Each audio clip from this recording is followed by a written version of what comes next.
Shri A സമ്പത്ത്, എന്താണ് ഇനി സർക്കാർ ചെയ്യേണ്ടത്? എന്താണ് ഈ കരാർ ലംഘനവുമായി ബന്ധപ്പെട്ട് മാതൃകാപരമായി സംസ്ഥാനത്തിൻ്റെ താല്പര്യത്തെ ഇനി സർക്കാരിന് എങ്ങനെ സംരക്ഷിക്കാനാകും? ബോൾ ഇപ്പോൾ ആരുടെ കോർട്ടിലാണ്? അജിംഷാദേ, ഇത് ഈ ലോക കപ്പ് ഫുട്ബോൾ മത്സരമെല്ലാം നടക്കുമ്പോൾ നമ്മൾ കോടിക്കണക്കിന് ആരാധകരൊക്കെ ഉണ്ട്. അപ്പോൾ ഈ പന്ത് കളി പോലെയാണ് എന്ന് ലഘുവായി കാണരുതെന്ന് പറയുന്നത് ഇപ്പോൾ ശരിയല്ല. അവരുടെ വികാരത്തെ വ്രണപ്പെടുത്തുന്നതായിരുന്നു. ഞാനും ഒരു ഫുട്ബോൾ പ്രേമി ആയതുകൊണ്ട്. ഈ അദാനി ഗ്രൂപ്പ് ഇതെല്ലാം ഒരുപാട് കണ്ടതാണ്.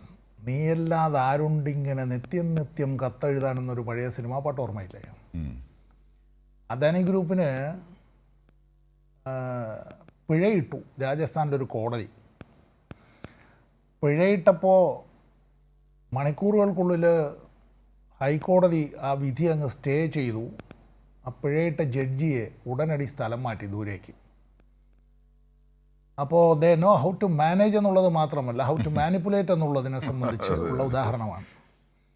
ഇവിടെ നമ്മളിപ്പോൾ ഈ ഒരു കാര്യത്തിൽ ഇപ്പോൾ ഈ വിഴിഞ്ഞം പോർട്ടുമായി ബന്ധപ്പെട്ട് കയ്യോടുകൂടി പിടികൂടപ്പെട്ട കേരളത്തിൻ്റെ ബഹുമാനപ്പെട്ട മുഖ്യമന്ത്രി ശ്രീ വി ഡി സതീശൻ വല്ലാതെ ഉരുണ്ട് കളിക്കുകയാണ്.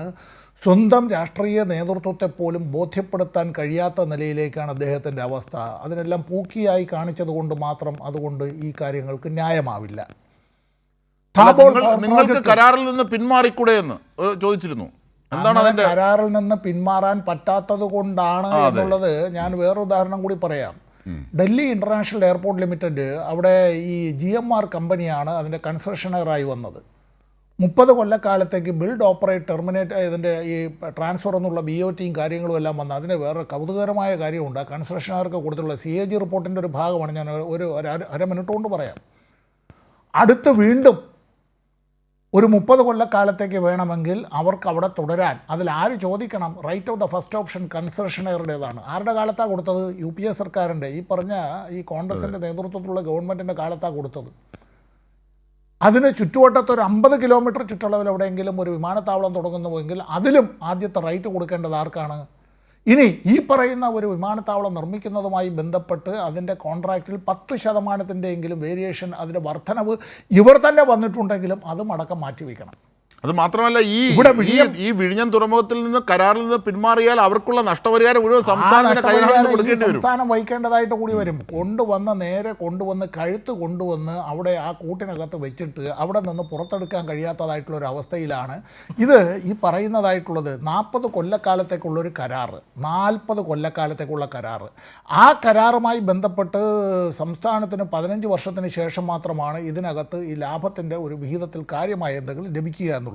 ഞാനിപ്പോൾ ഈ ഒരു കാര്യത്തിൽ ഞാൻ അധികം ഇതിൽ തർക്കത്തിലേക്കൊന്നും പോകുന്നില്ല.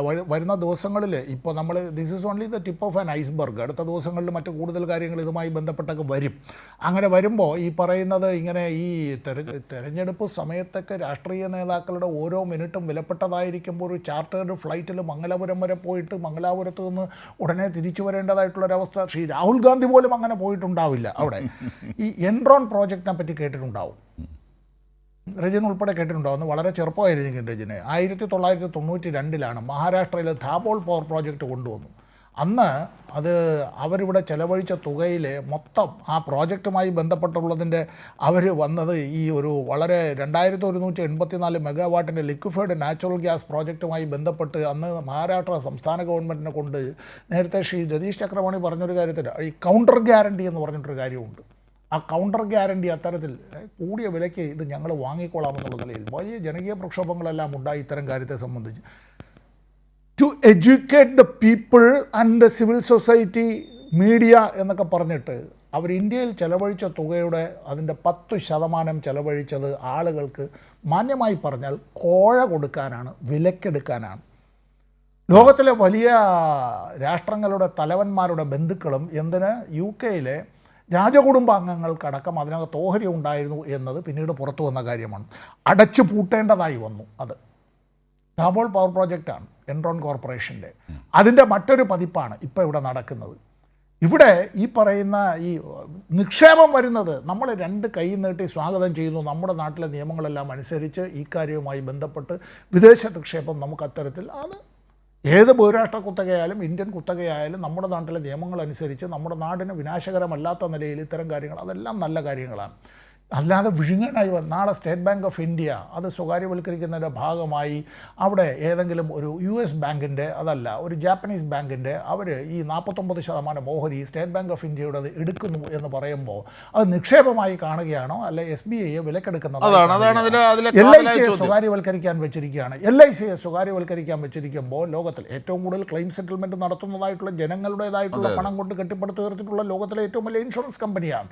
അതിനെ ഈ വിധത്തിൽ ആരെങ്കിലും 49% അത്തരത്തിൽ ഓഹരി എന്ന് പറയുമ്പോൾ അത് വാസ്തവത്തിൽ ഒരു പുതിയ നിക്ഷേപമാണോ അതല്ല അതൊരു ഓഹരി ആ വിധത്തിൽ കൈയടക്കുന്നതാണോ? ഇതാണ് ഇവിടുത്തെ പ്രധാനപ്പെട്ട കാര്യം. അതാണ് അത് അടിവരയിടേണ്ടത് തന്നെയാണ്.